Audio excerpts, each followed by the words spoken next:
Readers Besties, my name is Brittany. This is Rescues and Reads. Thank you so much for joining me here today. If you are new, welcome. I'm so glad you're here. And if you're already subscribed, as always, I appreciate your continued support. Thank you for returning to another video. Today, I wanted to do just kind of an informal chit-chatty style video. You know, these are some of my favorite types of videos to film, talking about what 2024 has taught me about my reading and even the past few weeks of 2025. In fact, I haven't officially decided this yet, but I may have a video coming out in February talking about some updates that I may already be making to my 2025 goals, just based on how January has gone for me. Like I said, I haven't officially finalized that decision. I don't know if I am going to be making any changes, and if I do, if I feel the need to film a whole video about it. But let's just say things have been very, very chaotic for me the past few weeks, and some of it has been very unexpected, and it has definitely affected my reading, and it has even kind of affected my outlook on reading for the 2025 year. So I do think that some changes might be coming. But this video is primarily just going to be focused on what 2024 taught me about my reading. Some of these things I had been somewhat aware of prior to 2024, but 2024 really, really hammered it home. So several of the things that I learned about myself as a reader in 2024 concerned fantasies. So one of the things that I really learned about myself in 2024 is that I am not a one-off fantasy person. I do not enjoy fantasy standalones as much as I enjoy fantasy series. While I do enjoy a good saga, I mean, Throne of Glass is one of my favorite fantasy series of all time. I think my comfort level more lies in like trilogies or 4-book series. You know what I mean? So you definitely have a lot of time to get to know the characters and the world, but it's not necessarily a huge commitment. And this goes along with something else that I realized about fantasies, in that I am more likely to read and enjoy fantasies that are very complex and intricate and actually do take a lot of brain power. Even though I find those to be incredibly intimidating, and I'm going to be less likely to want to jump into the next book in those series, I find that I'm able to connect more deeply to those fantasies and those series when a book is that way. And so I have found that if I'm going to read and really enjoy fantasy, it has to be on the chunkier side. It has to be a more intricate and in-depth world. I'm going to repeat something that I often hear like Becca from Becca and the Books say, and that I don't like ambiguous magic systems or anything like that. I really like a strong, well-defined magic system. In the same vein, I like a very strong, well-developed world. Now, I will say that I am somebody who does like info dumps. That really is helpful to me. I like to have all that context thrown at me, because I find that if I don't have that, then I'm just very confused and I'm spending so much time wondering what I'm missing. So I guess that you can say that's also something that I really learned about myself in 2024, although I had an inkling of it prior, is that I really need a lot of context. I need to understand the world, especially in fantasies. It's not a deal breaker for me at all if a fantasy is not like that, because if it was, I feel like that would very much limit the pool of fantasies that I'm able to enjoy. I do like a very chunky, complex fantasy that I'm able to just really, really sink my teeth into. And again, in the same vein, because of that, I don't really prefer standoff fantasies. I want to have a series of at least, I want to say at least like 3 books. That's definitely my comfort zone right there, is 3 books. Another thing that I really learned about myself in 2024 is that I am just not a cozy fantasy reader, and I'm also not a historical fantasy reader. I need the stakes in my books to be very, very high. And I actually really feel like that about mysteries and thrillers. I mean, that's something that I've known for a really, really long time, that cozy mysteries are not my thing, right? I need these books to be very high stakes. I need them to be dark, disturbing, and gritty for me to really, really enjoy them. And that's very much how I feel about fantasy novels, right? I really want the darkness in the fantasies and something that I can sink my teeth into. And also, I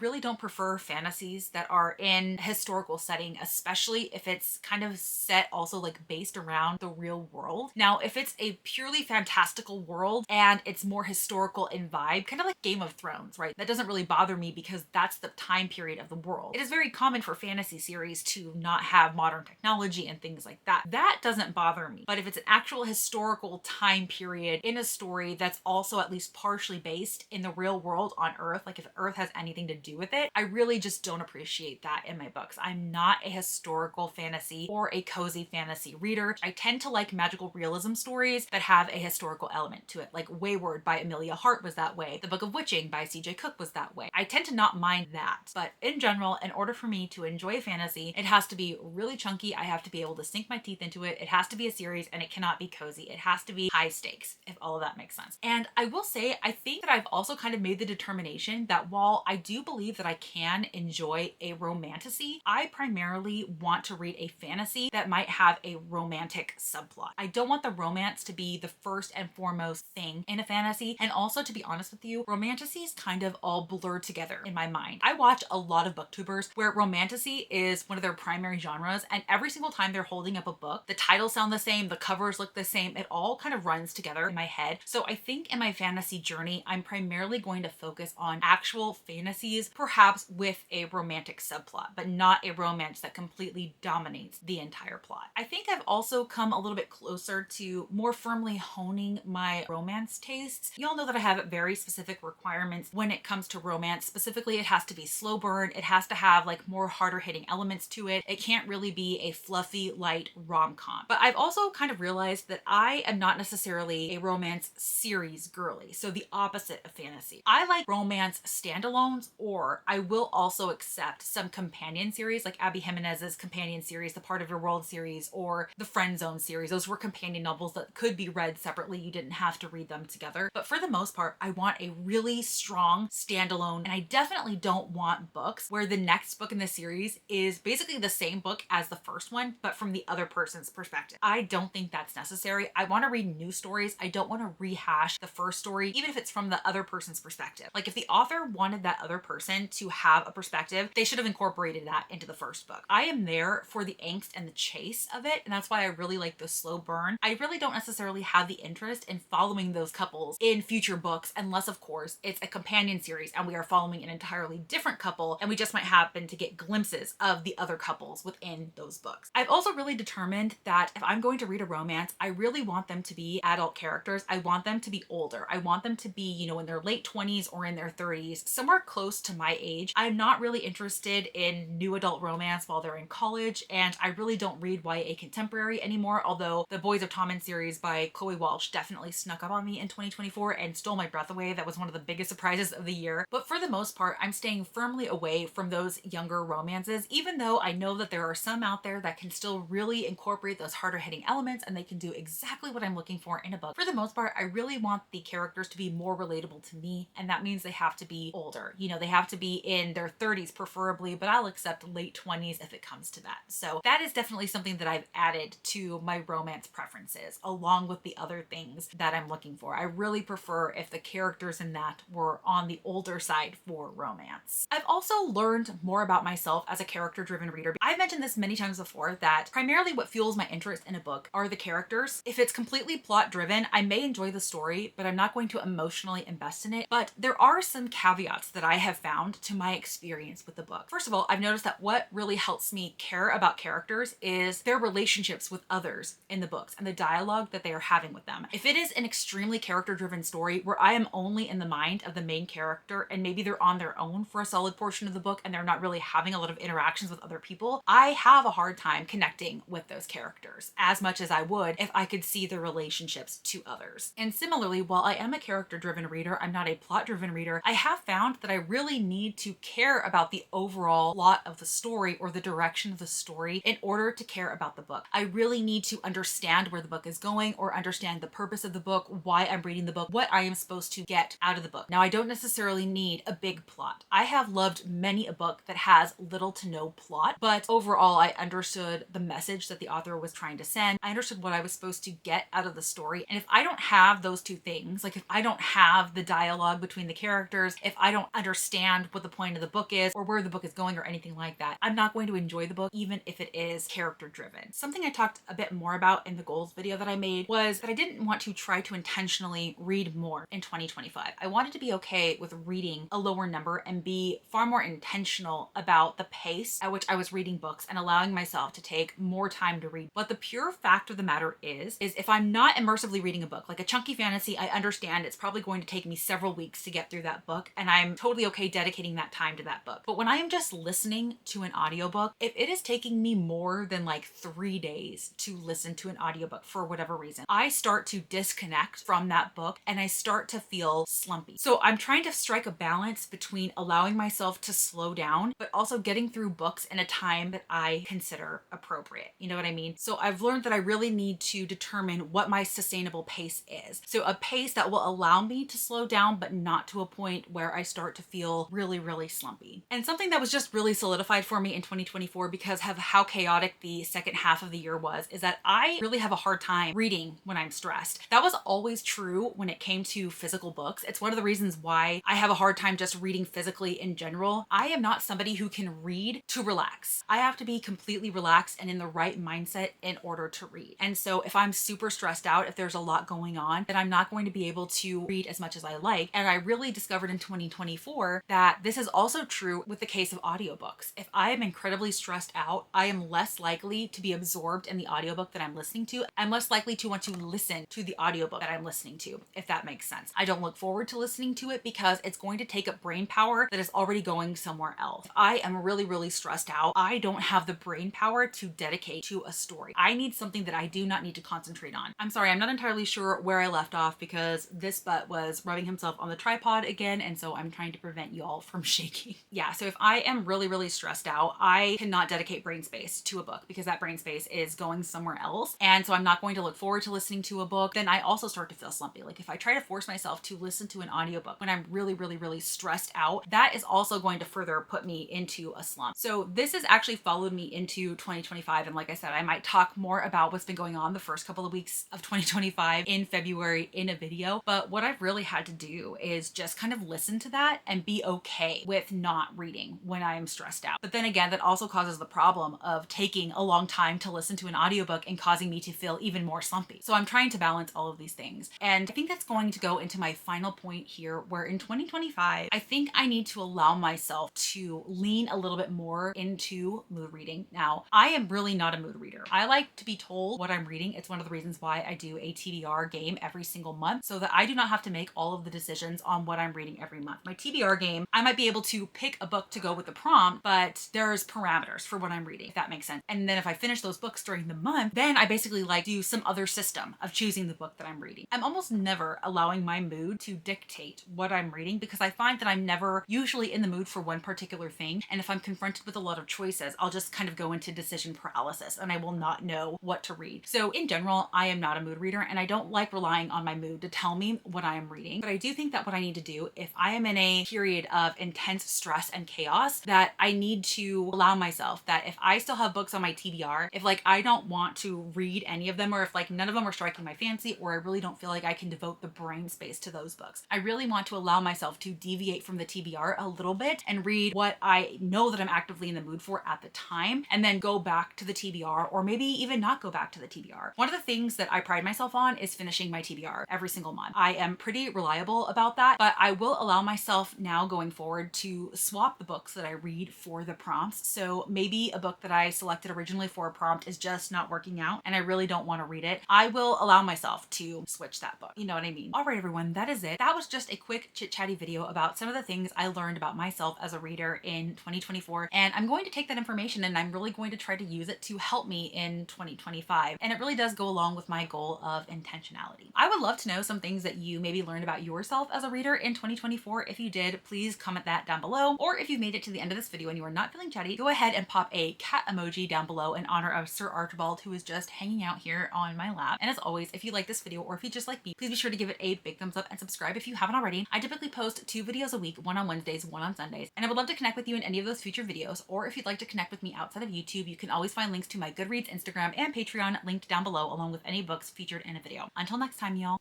Bye.